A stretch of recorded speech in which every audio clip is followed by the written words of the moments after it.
think the honorable thing for our species to do is deny our programming. Stop reproducing. Walk hand in hand into extinction. One last midnight, brothers and sisters opting out of a raw deal. Do not trust any friends or family members. I repeat, do not trust friends. Basically, like, sort of like beat the game, kind of. That's what Canada needs to do. Mm-hmm. Kind of. We need to do adjustments on this thing. We need to go start a new. Let's just fucking. We need to go start a new partnership that's even better, and It's then true. go back. Yeah. That actually literally is what we need to do. Yeah. Let's flirt with China for a little bit. There's a bunch of things you do. Like, yeah, it's true. Like, there's a lot you can do, because I don't know if Donald realizes there are other cars that aren't American that you could buy Well, this is like from other places. there were that these we already sell here. I was thinking of analysts. They were saying like it was an insane just boon for like Korean and Japanese cars, like because they're gonna have no tariffs on them.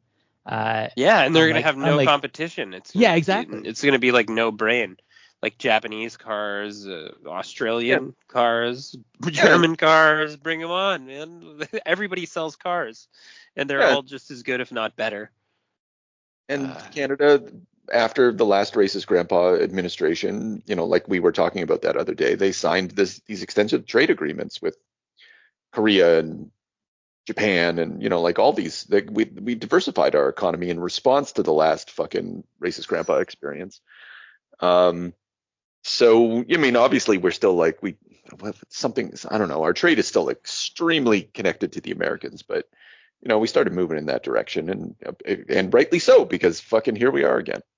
I like that Canada's like, yeah, not good enough. Like all the tariffs go, or we're not taking back are the ones that we're imposing, even though Trump has scaled back a bit. Because like you have to, when reality exists and you are actually basically in trade surplus with Canada because like we're connected, then you can't just like make shit up, like there are consequences for doing stupid shit. Yeah. So I don't know, I don't know, like, are we going to do this every month? I think so. I think so too. I think so far from my understanding, most of the provinces are not backing off on any of the counter tariffs until he fucks off, basically. Yeah. They're like, cool, you can back off whatever you want. We're just going to continue. Yeah, because you're just going to... It's the right call. Yeah, it is, because you can't... That's what I think that I can't remember her name. She's like our foreign minister. Oh, Jolie? She said something like, we're not gonna have like breakneck like psychotics every 30 days. Like, it's ridiculous. Yeah. So he's doing the madman theory of governance to like times 1 billion. I don't know. Hopefully this is all just prelude to the renegotiation of the fucking trade agreement in 2026, as it probably is.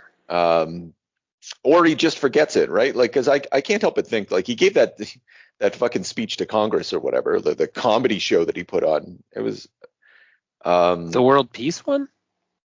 Transgendered mice. That was part of it. Yeah. Right. Sorry. Yeah. No, that went on forever. Right. Apparently, it did break a record. Yeah, Jason and I watched, I think, 45 minutes of it. Then we watched Daredevil, the first issue episode of Daredevil. Oh, yeah, good choice. And then we came back and Racist Grandpa was still talking. And we were like, oh, wow. Whiplash. Yeah. Oh, from one shitty thing to another fucking shitty thing, back to the shitty thing. That Daredevil show is trash. Oh, no. Complete trash. Did you get to see The Punisher yet? I don't even care. No, I didn't see. I watched one episode. That's the only episode of Daredevil I've ever watched, by the way. But like that first episode, like the Reborn one? Yeah. I had sampled it. Fucking terrible. I did feel like there was a bit of quietness, on that front, considering. Yeah, because it was kind of a big deal for people early on, and so, but like if this is what people, because they were pleased. Yeah. They wanted the Chip Zdarsky story arc. Well, you know what? I don't think they're not getting it. They're getting part of it though, because Kingpin's running for mayor. Spoilers. And he always runs from air. no, he doesn't. It's a sort of a modern phenomenon. It started with Charles Soule's run and then carried on into Chip Zdarsky's thing. Uh, but like, the Punisher was good though, so that sucks. That's sad. Yeah. Oh. Well, I guess James, we'll see. you're out of step with Rotten Tomatoes and IMDb here. Apparently, it's 84% good. Oh, damn. Hard for me to be counter to the accepted culture, but even Jason didn't. He's more of a like a forgiving. He's a little more forgiving on this shit. If He's a mainstreamer. He'll let it slide. Yeah, but no, it was terrible. And I had to convince him, as a matter of fact, to keep watching, because like we agreed to watch the show, so we're gonna watch the show. That's how I feel. Oh. I'm dedicated. All of it. I'm zealous in my mission. I want to believe. Oh. The truth is out there, gentlemen. The truth of Daredevil. Oh, fuck. Yeah. You guys want to talk some X-Files? Yeah, I do. Okay, I'm glad to hear that. Good. Here on the Extinction Agenda with James. And Chris. All right. Today on the Extinction Agenda, we're beginning our month-long quest into. Hopefully, I believe that this is going to work out. I feel it. I want to believe. But we're starting. You're not the only one. Season 2, episode 16 and 17. What are these ones called? Fucking Colony Endgame, and then episode 25, Anasazi. And I picked these ones because they're like sort of mythology episodes, like tentpole episodes that got high ratings on IMDb. It was as simple as that. I was just like, I looked at some lists of top X-Files episodes, and then I tried to sort of narrow down which ones were mythology ones in the early seasons that had good ratings, and this is where we landed. Because I knew we wouldn't watch the entirety of season 2, and we just simply don't have time for that, I don't think. Because I do want to do like a little bit of a chronological survey over the month, bringing us up to the X-Files movie, the first one anyway. What did you think of my mad designs in this case? How was Colony, Endgame, and Anasazi?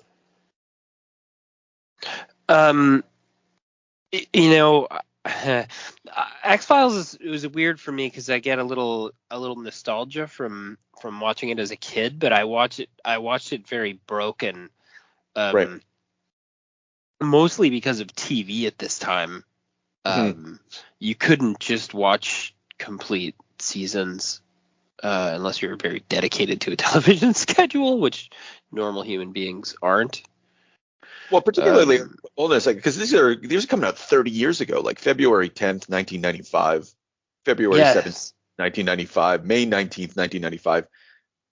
Like, I don't even think I'm aware of the X-Files at this point as a viewer. I don't think we had it here in Canada right away. And I don't think you're getting it on. I don't think you're getting proper like DVD box sets. I'm probably wrong about that. No, not at the time. But yeah, you're just fully reliant on just being like, oh man, I catch that at 10 o'clock at night, the odd time on a Thursday or whatever, right? So, like it's like I remember it, and I remember its pacing, and I like the little 2-part arc, Colony, and this is where you really get that. This is, I don't know, like this is like the hinge point that really lets you like latch onto Mulder's like belief, being like sort of he's like bordering on insanity at some times, I think.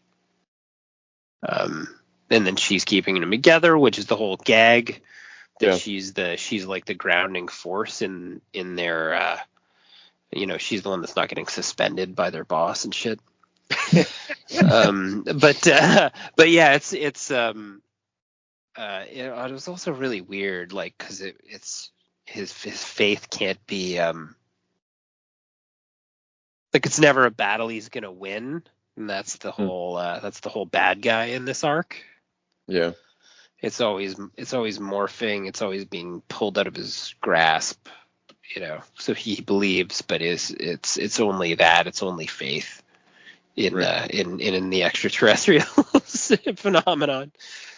But at the same time, sorry, and Chris, you haven't had a chance yet, but I mean, like, this show, I'm always surprised going back to old X-Files episodes to just how fucking blatant it is that there are aliens in America, right? Like, that there's no ambiguity about it. So, like, his faith is completely justified by the text, like by the events.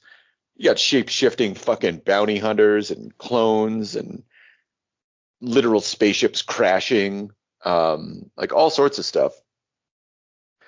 And so, yeah, you're like, it's almost kind of, you would think that Mulder, like that opening monologue at the beginning of this, where he's, like, I've just had this faith, like I'd risk my life on it for everything. Like, he's describing a zealot, like someone who's like a fundamentalist Yahoo. And this show could have presented Mulder in a less heroic light. Not that I'm saying it should have, but I mean, like, there's another version of this TV show where things are more ambiguous and Fox is really off the fucking rails, and not sympathetic, or not, like, you never know if he's insane, but he's not, I guess, is my point, because the show clearly shows that, like, the truth is actually out there somewhere. Chris, you're a big X-Files head, right? Like, you did watch. I was a huge X-Files pervert. I recorded episodes, I love that. like, put them in order, watched them, sequentially. Were you do it from the ground floor, like from roughly what season do you think you came in? I think that I want to say 2, like, episodes in season 2. I know that you might be right. I don't know if we got the first season, or maybe I just wasn't aware of it. But definitely by the time season 3 was around, I had watched at least bits of season 2, and then watched religiously, and then kind of, made my way back in reruns. I want to say that I think you're right. Like, you're absolutely right about your read of all of that. But I instead of a zealot, I was thinking about Mulder as sort of like a quest. Like, this is a quest show, and Mulder is like the perfect knight. Like, it's the Holy Grail, and he's gonna make his way through all the trials because he has, like, a pure heart. And that's really the redeeming thing about this show, is, like, because I was curious to see. I haven't really watched since I stopped watching when Fox when Duchovny left the show, because I just didn't give a shit about Agent Doggett or whatever. And also went off to university, so I think I caught the very finale and then the movie after that. But I just was curious to see how, in light of conspiracy culture in our current age, how the show would hold up and what the vibe would be, and pleasantly surprised, actually. So I think it is Fox's integrity. Yeah, I came away with a good feeling about all these episodes. Like, it's TV, I'm always it's good TV though. And particularly at this time, and I don't know if we'll get a chance to talk about it in any other bits of this conversation, but I just wanted to shout out to Mark Snow, the guy who's doing the music. Like, fuck, the music on this is so hard sometimes. Yeah. That's fair. It goes really hard, and it's very important to how the show operates. I'll continue the side note. He has Mark Snow was an old dude when he used to be doing music in, like, the 60s and 70s for television. I did not expect that. I always thought that this Mark Snow fellow was some hot young music guy, but he was just a jobber within television who, I think he was, don't quote me on this, but I think he was working on Kojak, and there's some sort of, like, Kojak connection with the writing staff and some of the production staff on X-Files, because Chris Carter was I think that's the name of the show. Anyway, there was kind of a show that was an inspiration. And I think that's where Mark Snow comes into this. But yeah, it comes off really well. And I don't think that we would get a show like this, like, outside of this era. So, like, he's a white knight, he's an FBI agent, right? Like, considering how, like, fine, this show is really like the government is bad, but I mean, like, to position the FBI in a heroic light in this is unusual, and I don't think you'd get that nowadays. It lets them rove around the country, I think, is a big thing, and it's a deep state angle too, right? Like, it's the FBI is like would be good except for all these deep state elements that are twisting its aims. Yeah, so it's very Twin Peaks, like, and the Twin Peaks was cited as like an influence on this, and Duchovny obviously comes out of that show, which is similarly about heroic FBI agents, right? But operating within, but for them, like the Blue Rose cases and all that stuff, like it's incredibly bizarre, like absurdist bizarre. But this is another iteration of that in a lot of ways. It's just like, what if we took the incredibly bizarre elements and we just like layered them over with UFO culture and conspiracy culture circa 1991, 1992. To good effect, right? But I mean, it's kind of it is not something that I think that you'd get nowadays. Yeah. What do you think of? We already talked about Mulder. How do we feel about Scully? Did we find Scully attractive as children? Oh, absolutely. I had a huge crush on her. Yeah. Still do. still do. Actually, she's still got it. Mm-hmm. Yeah. I appreciate that Scully will fucking shoot you for justice, which is like awesome and also hot, I thought. There you go. Yeah. She does seem like more firm with a weapon than him. That's an interesting. In all scenarios, like if she has a weapon, I'm more committed to her. Even when she aims it, everything about her is more steady. And it's like there's a genuine, like, if you fucking move, she will shoot you 2-3 times straight in the chest. Where Mulder is like, he always kind of flakes out. He's just I don't know. There is a bit of a crybaby element to him, even though you kind of want to root for him. Like I root for him more than anyone else in the story, but he is also hard to cheer for a little bit. I think these especially for that. Yeah, well, the Anasazi one, he was that one was like sort of the tale of his like broken psyche, so it was like even worse, like in terms of the crybaby arc of the fight. His boss is fucking terrifying. His boss is awesome. Yeah, man, when he fucking choked him out, like, that's a big guy. Huge in hindsight, yeah. He's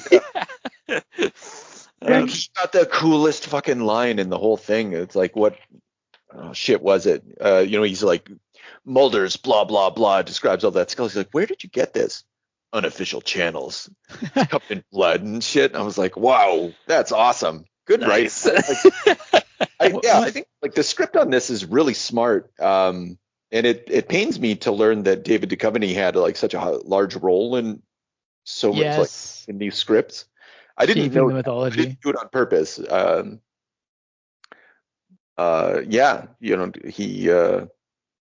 Him and Chris Carter, I guess, would just get fucking stoned and read a bunch of UFO shit. And that's awesome. And Carter would write the script. The older I get, because like my experience as a teenager was like, Skinner, fuck that guy. He's always in the way of the truth. But this time I was like, oh man, he's so right. Like, you got an FBI agent killed for no reason by calling in a favor. Like that's a problem, Mulder. Yeah. I was much more. Maybe it's because I'm like partially in management myself now, but it's like yeah, I would have to come down on somebody if they got their co-worker killed. Well, if they appeared to, for sure. Like it's At the very least, you'd ask Slap for on the a wrist on your desk. Yeah. Give me a report. Oh yeah, he got killed so bad too with the. He inhaled like fucking alien toxic gas blood and clawed his own eyes out, and then got stuffed into his trunk in his fucking tighty whities. Yeah. Like that's honestly a bit of a grotesque find. And then to have Mulder be like, "Well, bro, I just talked to the guy." Like, yeah, it was very limp. Yeah. Limp excuse. He's like, you signed on for this. That's the job. And they're like, you sent him out to the fucking house with that. I love that. I can't remember his name. The big guy, the actor. He's such a bit part. Yeah, I actually saw a quote from him saying that he was like a nerd in school and he played the clarinet. Yeah, he's got because of some shit. Yeah, and because of his just like general aesthetic of him, he was only able to be typecast as like sort of like this nightmare bully, and I guess it was always sort of an odd thing for him. He said he was grateful for it, but it was always like odd to have to play those kind of roles only. Oh man, he lives free in my head forever because of Cobra. I want your eyes. You? Do you mean the alien assassin? Yeah. Okay. Yeah, the bounty hunter guy. Yeah. You hadn't seen him in any other context? No, I don't think so. Stallone Cobra? What the fuck, bro? I don't know that I remember Stallone Cobra. Oh, well, we need to do. Pause the podcast. Yeah. We'll watch it, and then we'll come back and we'll finish the episode. Okay. Yeah, it's fantastic as a Terminator-esque. He had a bit part in Terminator, as a matter of fact. I don't remember what he was though. He was one of the the goons at the beginning. Yeah, the little goofball punk rock guys that Bill Paxton. Bill Paxton was out there and he got punked by Robo Arnold, whatever. Right. Okay, so now he is Robo Arnold. Yeah, and the ice pick, such a cool weapon. Yeah. Like just sizzling with whatever you have to try to imagine it is. Mm-hmm. The back of the brainstem, and then your body just evaporates, which had some actually okay, you know what? I'll be the first to concede that those are baking soda effects, but it was pretty cool. It was pretty cool, pretty disturbing. Like just well executed. I'm surprised by the budget and then like you guys were saying too, like the dialogue is sharp. It's interesting. The pacing's a little slow, but that's just because of the era. Yeah, I didn't even think it was. I didn't find it that slow. But I suppose you're right. I mean, there's not a lot of quick cuts. There's a lot of the techniques that like CSI Miami hadn't happened yet. So this is well, this is operating in a spooky Twilight Zone sort of vibe. I think everything about it is pretty smart. Like so let's go back to the opening of Colony. You got Fox getting dropped off by a helicopter, and he's doing his speech in the background. So you're in the middle of something. He's getting dropped off. They're talking about he's in hypothermia. They put him in the water. They're starting to revive him. Scully comes in. It's the cold that's keeping him alive. Like this weird twist. And intro, right? And you're like, whoa, that's weird. And Scully's the rational one. And so how is this rational? This is, it just calls into question all the various, like whether hot or cold will save you, whether reason is at play. It jumbles it all up and makes you wonder what happened. And then the opening credits, and then we're, how did we get here? You're probably wondering how I got here. I thought it was arresting for a two-parter.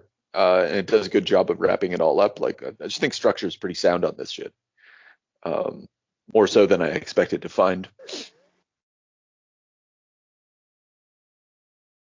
Yeah, no, you're absolutely right. These ones never really, for some reason, I think I know the reason. I think it's the like, okay, well, it's the fact that his sister comes back in them, quote unquote, his sister. but I think I never really enjoyed this two-parter for that reason, because if you try to give Mulder what he's been searching for, like it collapses the quest, right? And I know that like there's a whole layer of this. It's not really a sister. It's a prelude to like the greater conspiracy. But just I've never enjoyed going through the discovery that it's not his sister. That makes sense. No, that's fair, and it happens a lot. If I remember, like I was not. I think I ingested a fair bit of X-Files like through you, and then there was a period when I was living in Timmins, James, where there was an X-Files thing. I think because of our pal Mike York. I think he was an X-Files head, and so sometimes I'd be at his place and we'd watch X-Files. But I wasn't religious about it, and I missed a lot of episodes. But I do recall episodes where, more than one episode where Samantha comes back. Like she's like they find her on a farm later or some shit, and there's like 17. Really? Oh yeah, I forgot about that. Yeah. Yeah. So I'm sort of I'm a little bit with Chris on this one because I have no bearing except for these 3 episodes right now, like because I have a bit of a fucking acorn memory anyway. So really it just felt like going into this completely dry. So that's fine. But I do feel like there was definitely like a lack of mystique.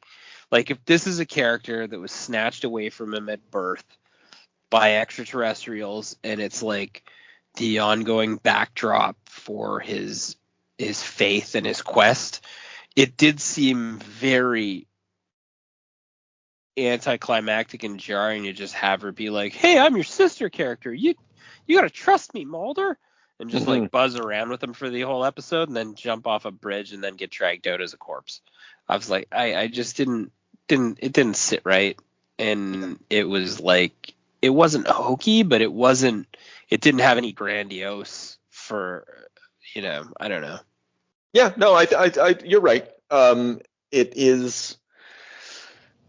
I personally, I think Cynthia and we watched season 1 together relatively recently. And what I thought was most interesting about that watch is that like all the tentpole episodes, the UFO mythology episodes, whatever Fox's quest, all that stuff, those were the least interesting episodes. I found that everything surrounding it was just much more exciting and thoughtful. And that this was very much like just like a stadium rock for X-Files. That's a good way to put it, yeah. I feel like the mythology episodes get better. I think that, you know what? Having not watched them recently, and I guess we're going to get a chance to like sort of evaluate this, but what I feel we're going to discover is that they don't get better. What they do is they accrete more. Like there's just like this, they layer upon each other, and we're going to get like I don't know, like a kaleidoscope effect from it or something like that. But I'm happy to be wrong.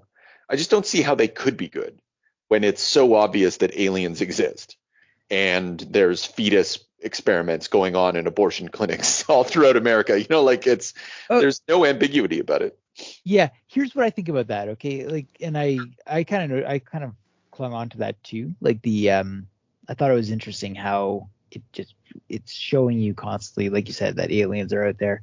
I think part of that is just to establish the, that Fox isn't insane, so you can have him be that character. But also, shit, actually, I completely forgot where I was going with that. I'll probably pick it up again later. Sorry about that. No, that's okay. That happens to me. It happens to all of us. What did you guys think about the indigenous aspect, like the knowledge of the Navajo and stuff? Right.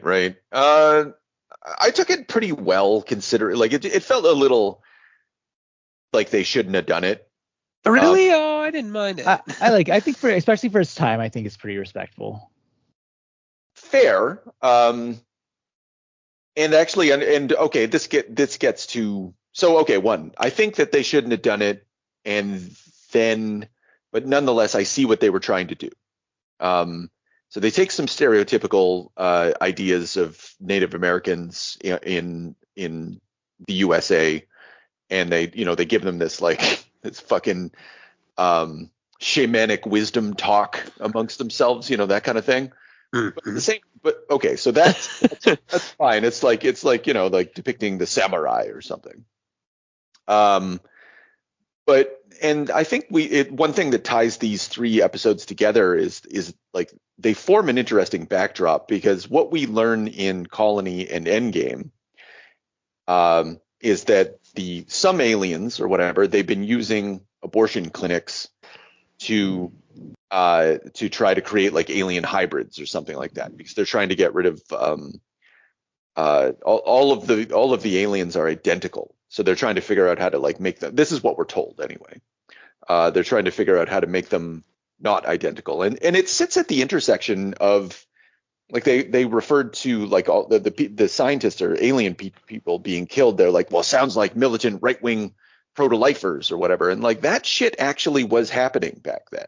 Like people were firebombing abortion clinics. Like we don't hear like the tactics have changed so dramatically to judicial tactics that we forget the history of abortion clinics in America, and so like there's that violence that's underneath all of that. Like even the alien bounty hunter, he actually steps on a fucking fetus, like just like when he's walking through the remnants of stuff and just squeezes its brains out, right?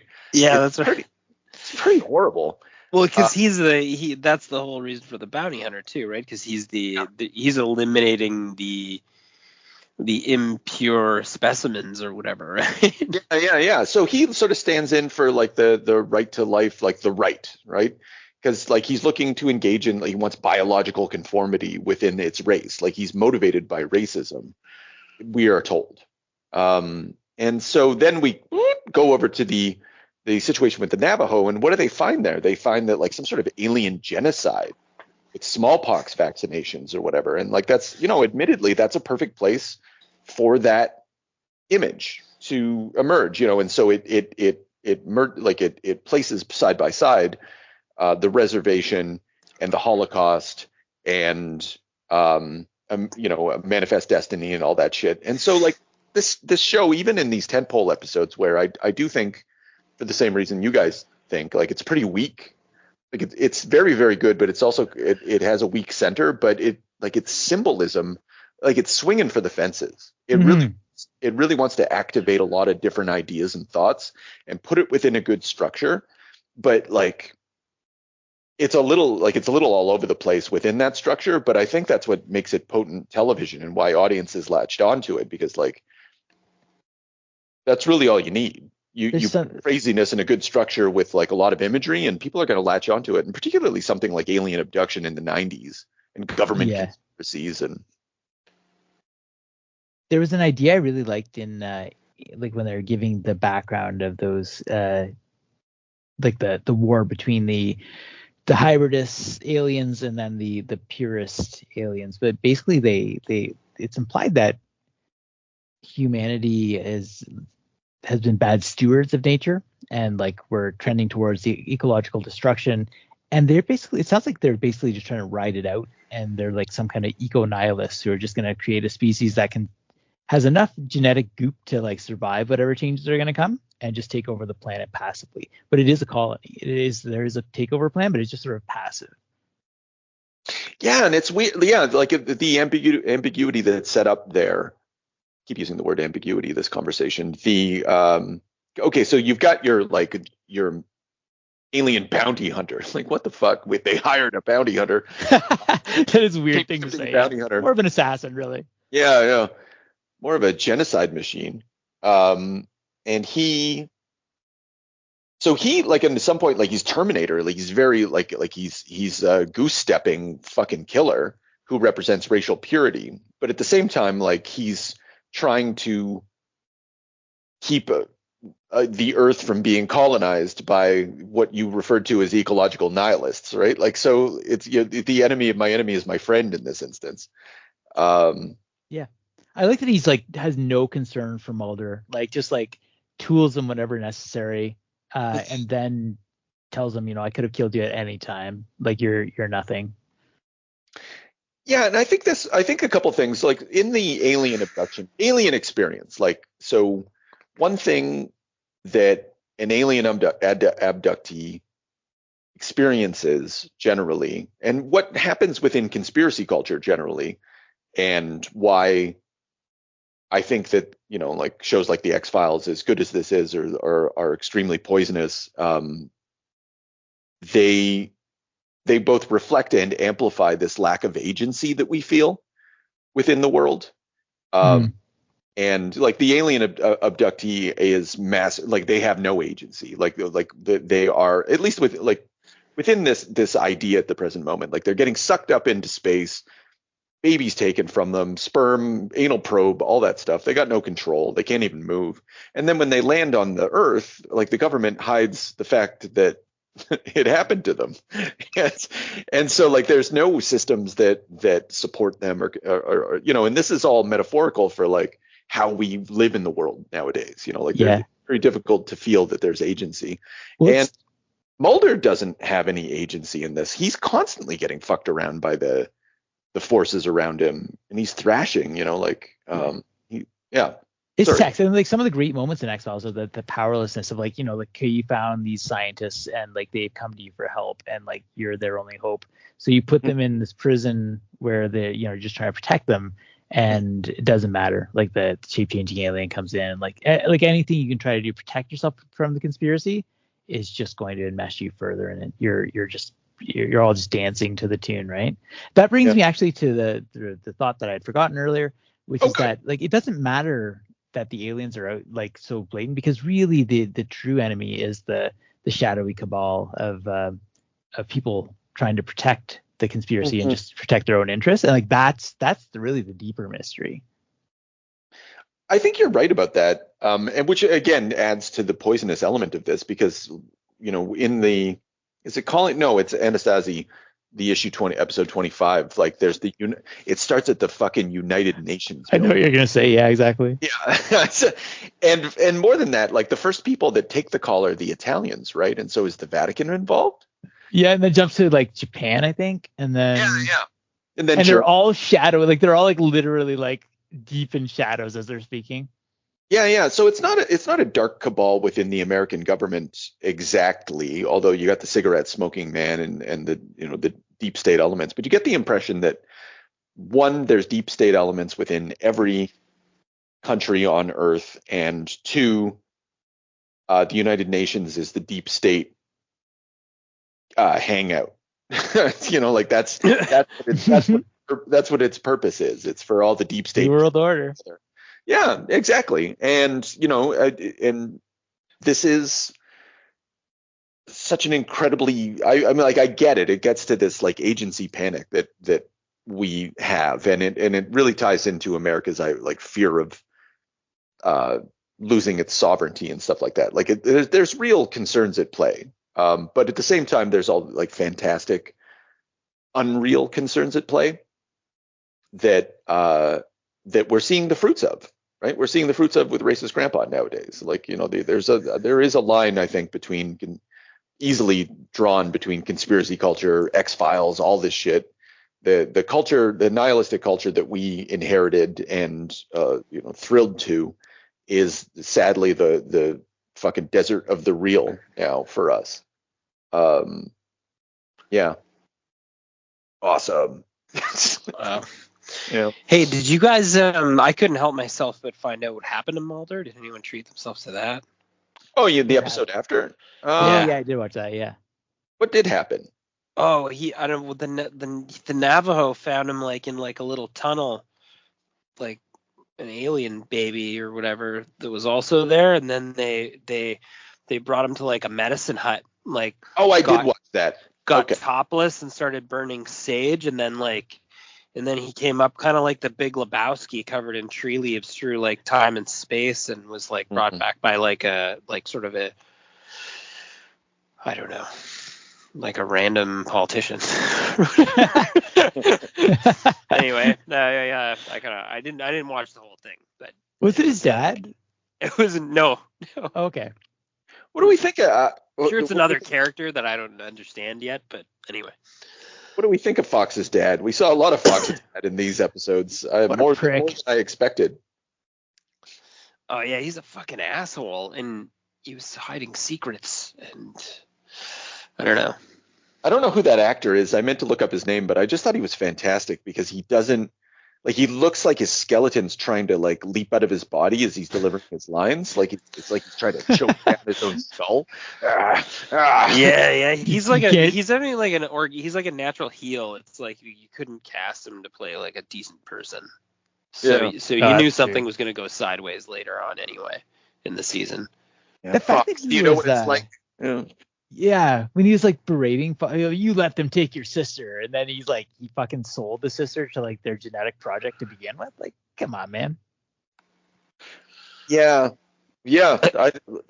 I think it's one of the like getting back to the weak elements. Like that was the weak crybaby elements of Fox. You're just like, and probably goes to like the agency panic thing, like or not. I don't know. It adds something to it. Like he has daddy issues. He's got all these family issues. Like, his motivation is very kind of pathetic at the same time as perfectly understandable. You know, like episode 1 of season 2, which I watched a little bit of before we recorded today. Like it depicts the actual abduction of Samantha.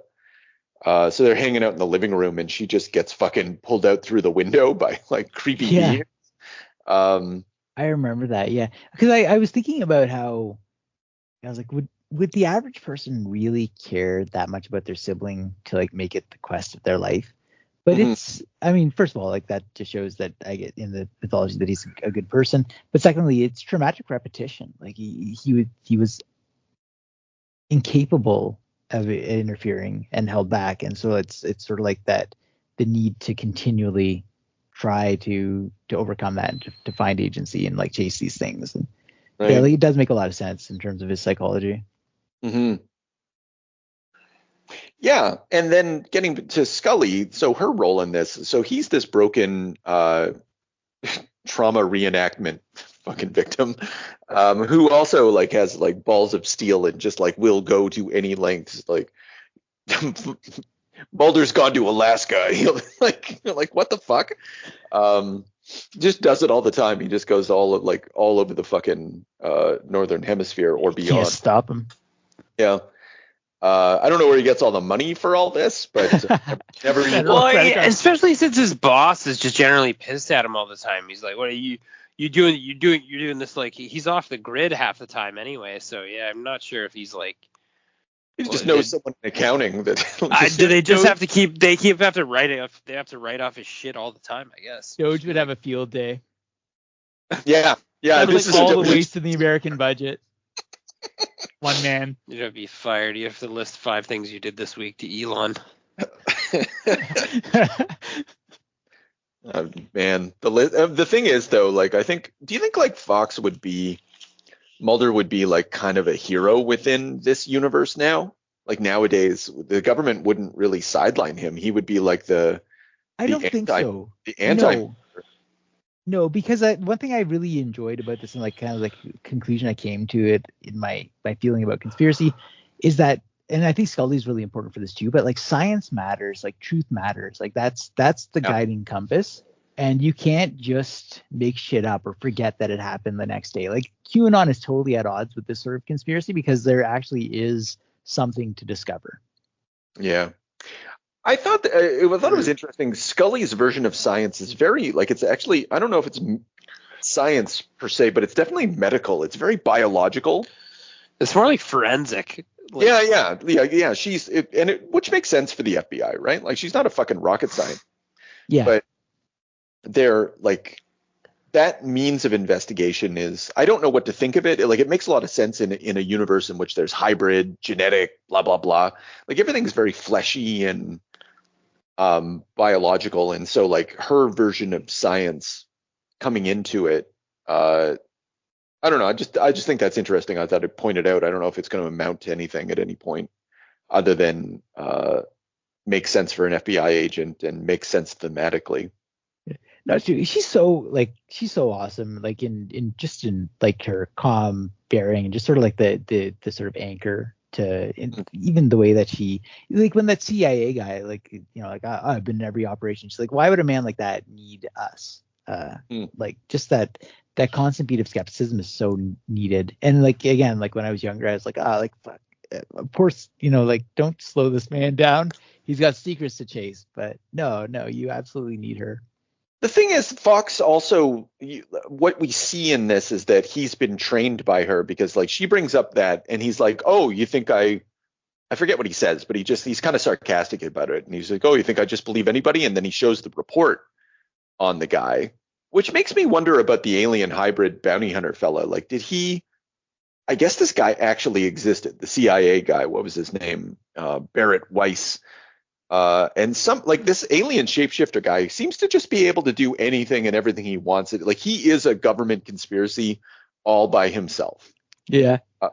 Somehow, mostly through bodies put in trunks. Just like it's an invasion of the body snatchers type thing. Like there's all this. Yeah, well, that's exactly what it is, right? He just he'll take your identity and replace you, but there's no but to it. But it just seems to have like unlimited access to information and somehow time as well. Like we learned this guy like crash landed like a couple weeks ago from a spaceship, because that's the opening thing. And like, and again, it speaks to like, again, I do think, James, that some of the pacings, some of it gets a little slow, but the beginnings of things are like fucking hot action. And how we learn about the alien bounty hunter and the twins and stuff is like the twin, or the triplets, the clones or whatever. He's at the abortion clinic and he's watching the TV and he sees the body pulled. I don't know who's taking this video, but whatever, and why it's on the news. But he sees the face of the guy in fucking Alaska or Russia or like wherever it was. That couldn't have been more than 48 hours ago. This guy's already, the alien bounty hunter has already escaped from a hospital and instituted himself as a government agent working for the CIA. Like it doesn't, like if you just stop and think about it, it doesn't make any sense. But of course, why would it, right? Because it's a fantasy show. But highly effective. Yeah, you're right. There was enough action. But it just definitely had like a television pace. That's maybe all I meant. Yeah.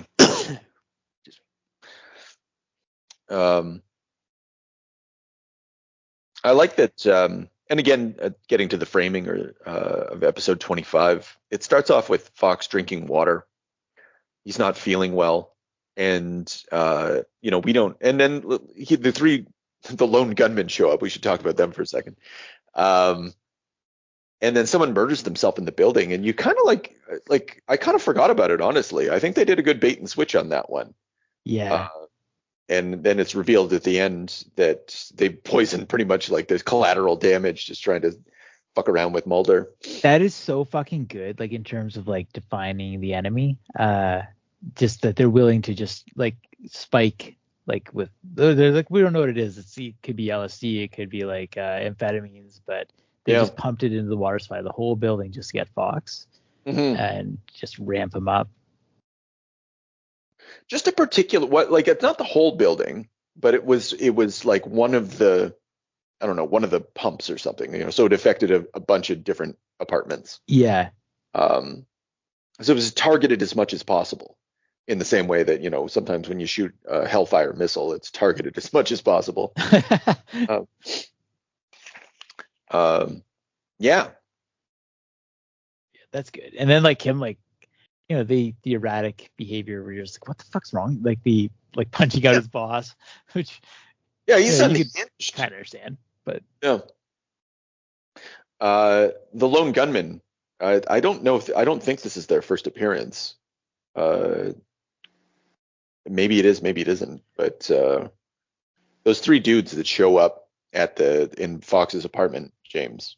I'm not sure if you remember, they're referred to as the lone gunman. Why are they referred to as the lone gunman? Do they have a newsletter or something? Well, I think it's the Kennedy thing, right? Like of course, sarcasm. Yeah, and I think that they had a spin-off show. Like I think they had like a newsletter or a periodical or something like that, like an underground thing. And then they just found each other and like investigated conspiracies together. Mm-hmm. Yeah, like that cyber anarchist that hacks the Defense Department. There is there's a populism at play in all of this. Like the Lone Gunmen, to my mind, are both a parody of UFO culture, and also like I think they'll eventually become a representative of the fan culture of X-Files. They definitely represent nerd culture, yes, which includes UFO culture. You mean like the thinker guy? No, the three like nerdy guys who show up at Fox's apartment. Yeah. He's like, I don't have time for you guys right now. Oh yeah, but we got news from the thinker. It's just like, yeah, they were close to thinker too. Like, okay, guys, fucking, yeah, and I'm happy for that because like conspiracy culture is fucking full of a vast array of losers and weirdos and nerds, and it's nice to see that represented. Like this really romanticizes and makes sexy conspiracy culture. Like it's nice to see that self-parody, and that self-parody actually existed within like some of the UFO fanzines of the 60s and 70s, 80s, probably up until the early 90s.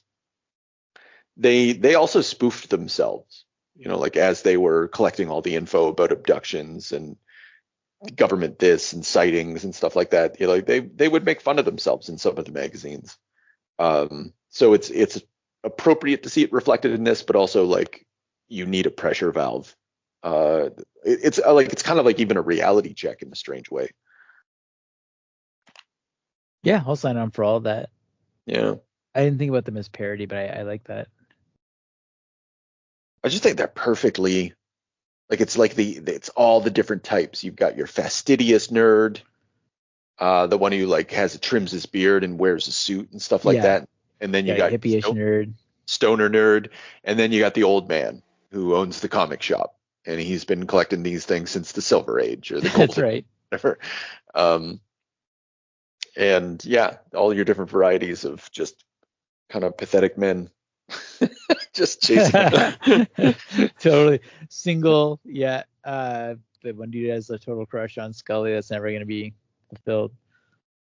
Right. Well, and then I think maybe that's the audience connection there, right? Because like Gillian Anderson was sold as a sex object in this, even though like there's no like she's not sexy in this, like there's no it's a platonic relationship between her and Fox, definitely at this point. Like she's very at this point affectionate, like when she's reviving him, she rubs his hair or whatever, like she loves him, but it is not sexual, right? But yeah, I remembered I certainly remember, right, images of Gillian Anderson that circulated around the X-Files. Yeah. I think there was like Maxim sort of spreads or things like that. Yeah. How do I know that or remember that? I don't know. Hard to say. You know? I don't even think did Maxim exist back then? I don't. It was like later seasons. I'm pretty sure. I'm not sure this right now. Yeah, this isn't a court. Yeah, that's right. It's about feeling. Yeah, I got some feelings coming over me. Yeah. So I thought it was really cool to check in on these old episodes and get a vibe for it. And I'm a little, I dare say I'm excited to find out, like how things develop. I'm even kind of a little sad that we don't have more time to just kind of dig over everything, but it's probably not worth it. I mean, maybe one day we'll. But I don't, for the purposes of a podcast, I don't think it would be worth it. Yeah. I want to give one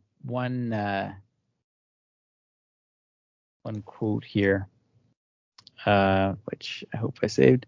But yeah, because there's an interview from a few years ago with Chris Carter. I love Chris Carter, man. Like, and I was really pleased to see that he's not, he hasn't become some shitbag. In fact, there's a Vanity Fair article from a few years ago where when they had those reports of the UFOs that the government had acknowledged, and basically like people generally think it's like smokescreen or just misdirection, misinformation, disinformation to sort of distract from whatever else is going on. But yeah, he came out and said, like, let's chill with the conspiracy theories basically, and just wanted to put it out there that even though like everything he's said is prevalent today, he said that like back then pre-QAnon we had a relatively shared reality, and like the 90s were different, so you could kind of have that, you could question things in a way that wasn't intended to be harmful, was just sort of meant to be fantasy or at least like fair questions about government. So he also not an anti-vaxxer, even though like clearly some things in X-Files you could take that way. Just really nice to see. Well, you saw that in Morrison's stuff too, right? Like the vaccination was a form of mind control. Like they were just like they're reading this conspiracy literature, and they're reflecting it in the text. But like, sadly, this is X-Files is just part of a whole host of like one of the ways. So in the 80s, abduction. So previously, abduction stories were about people who drive in their car, and a spaceship shows up. And they, and then maybe something happens to them, right? Sometimes even they were in experience like enlightenment or something like that. These peaceful visitors or whatever. But in the post 1987, I think you can kind of put a date on it almost. You get the darker story of like these creatures that take you not from your car but from your home, and often from your bedroom.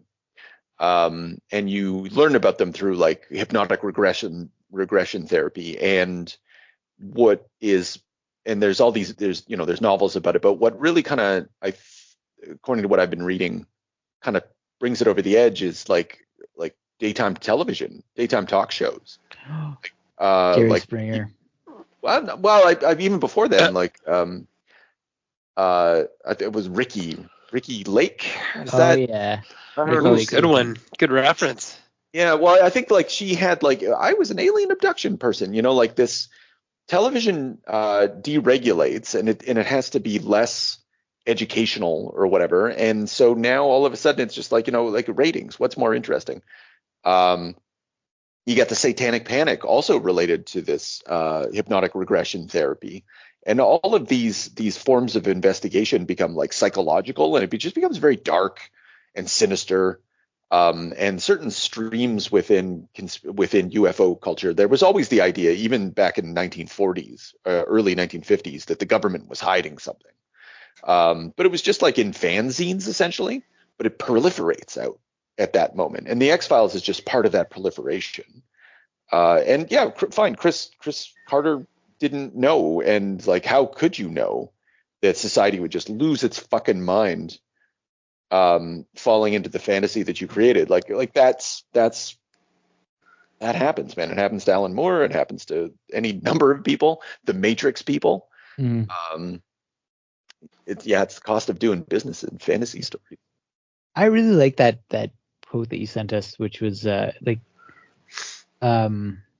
basically implying that, okay, here's my, I guess, just a way of that I would summarize it. Sure.